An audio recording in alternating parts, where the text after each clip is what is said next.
Vážené dámy a páni, tento prípad je naozaj veľmi zvláštny. Na druhej strane veľmi jasne popisuje metódu práce tak slovenskej opozície, ako aj slovenských médií.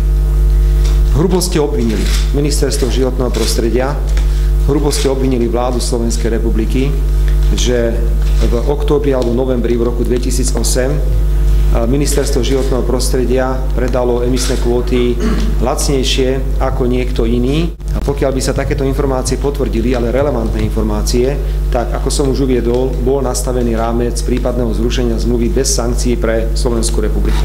Namiesto toho, aby ste toto hrubé obvinenie doložili akýmikoľvek relevantnými dôkazmi, to znamená dôkazmi potvrdzujúcimi, že niekto predal v roku 2008 výhodnejšie, chcete od vlády Slovenskej republiky a od Ministerstva životného prostredia, aby predložil dôkaz, ktorý potvrdí vaše absurdné obvinenie.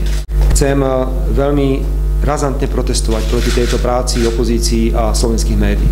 Takto to jednoducho, vážené dámy a páni, nemôže fungovať.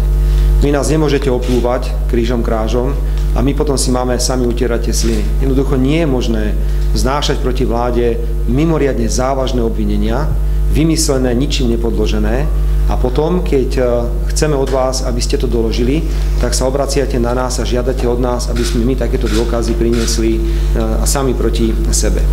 Stojím však za tým, že máme 2,2 miliardy korún a vy napriek tomu, že ste nás hrubo obvinili, ste nepreukázali opak. Toto je pre mňa dôležité.